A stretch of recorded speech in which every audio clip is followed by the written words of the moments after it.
ငါသားနင်သူနဲ့တက်အောင်ပေါင်းတော့တန်းချင်းခံစားရှိခံတော့ငါသားသူတို့ကအကောင်ကြီးကြီးအမိရှိရှိငါသားရဲ့လိုအပ်လာရင်နင်တို့သူ့ပဲအကူကြီးတောင်းရမှာမလားမိဘတွေကိုတိုင်ကဟီရိနဲ့အော်တပါကိုဘယ်တစ်ဖက်ညာတစ်ဖက်ချနေတဲ့နိုင်ငံဖြစ်နေတယ်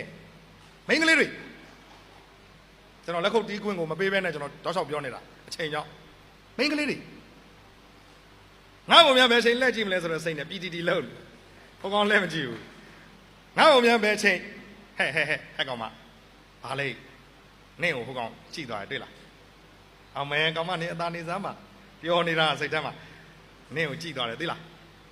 ဟဲ့သူတကယ်များနင့်ကို propose လုပ်ရင်နင့်ဘလို့ကောင်မလည်းနေစမ်းပါအဖြစ်ပေးဖို့ချက်ချင်းဘာမှစဉ်းစားကြမလို့ဘူးဒါတော့စင်ရင်မှုမျိုးနဲ့ဒါတော့ချမ်းသာကြွားတဲ့ကောင်အဖြစ်တန်းပေးပလိုက်မှာဟီရီအော်တာပါတွေပျက်စီးပြတ်သုံးတဲ့အခါကျတော့ငွေမြင်လင်လုံးမယ်ဆိုတဲ့ခစ်ကိုကျွန်တော်တို့နိုင်ငံရောက်သွားပြီလေငွေမြင်တာနဲ့လင်လုံးတော့မှာ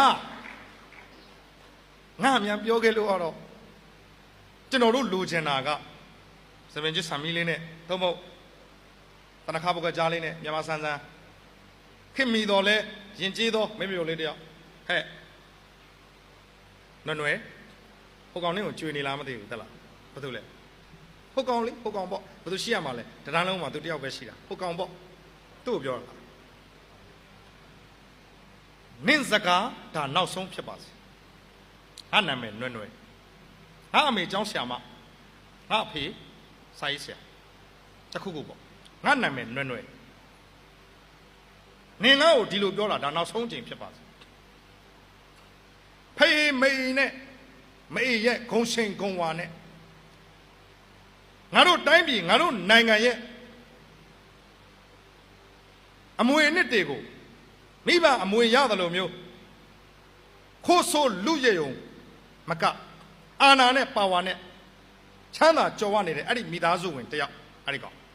အဲ့ဒီလိုကောင်မျိုးကိုငါကယူမဲ့အစားခွေးအမိပြတ်ပြီးလင်တော်ပလိုက်မယ်ဟဲ့နင်မှတ်ထားငါမှာအဆက်တရားရှိတယ်နင်ငါ့ကိုသူနဲ့ဆလာတာနောက်ဆုံးချိန်ဖြစ်ပါတယ်ဘယ်တော့မှငါ့ကိုအဲ့စကားလာမပြောနဲ့အဲ့ဒီကောင်ကိုယူမဲ့အစားခွေးအမိဖြတ်ပြီးယူပလိုက်မယ်ဆိုပါစို့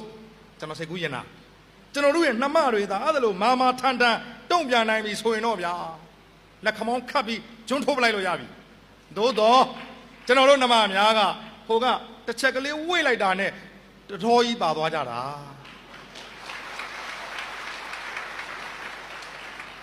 ကိုစီကကျမသိကျင်တာတခုရှိတယ်မင်းကိုပြောပြီးသားနော်ကိုကချမ်းသာတယ်ကြွယ်ဝတယ်ရုပ်ရည်ရှိတယ်အုပ်စောဘောရုပ်ချောငွေပေါ်ဒါတွေကိုမင်းသိပြီးမှမင်းကိုချစ်ကိုလက်ခံတာမလားမဟုတ်ပါဘူးကိုရဲ့ကိုညီမလေးမေးချင်တာကညီမလေးကနံပါတ်ဘယ်လောက်လဲဆိုတာတိတိကျကျသိချင်တာပါကိုရဲ့အဲ့လိုမိန်းကလေးတွေများလာတဲ့တိုင်းပြည်အဖြစ်ကျွန်တော်နှမများကိုကျွန်တော်စော်ကားတာမဟုတ်ပါဘူးငွေမြင်ရင်လင်လုံးမယ်ဆိုတဲ့အဆက်အကြောက်တရားမရှိတော့တဲ့တိုင်းပြည်တစ်ခုဖြစ်ပျက်စီးလာပါတယ်ယွံ့ယွင်းလာပါတယ်စာပေဟောပြောပွဲတွေကအဲ့ဒါတွေကိုတတ်နိုင်သမျှပြင်ဆင်တက်မှတ်ဖို့အတွက်ဒီစကားတွေကိုကျွန်တော်တို့ပြောရပါတယ်အဲ့တော့ပြောစရာအကြောင်းအရာတွေအပိုင်းခြားတွေရှိတဲ့အတွက်ဒါလေးကိုစောစောကရုပ်ရှင်ကားလေးနဲ့ပဲကျွန်တော်ချုပ်လိုက်ပါမယ်ကျွန်တော်ဗာပြောချင်တယ်လဲဆိုရင်စာပေသည်ရတကိုမွေးဖွားပေးပါတယ်ရတဟာလူတွေရဲ့နှလုံးသားကိုချင်းစာတရားတွေစိတ်ဝင်စည်းစင်းကုသနိုင်အောင်ဆောင်ကျဉ်ပေးပါတယ်အဲ့ဒီရတကို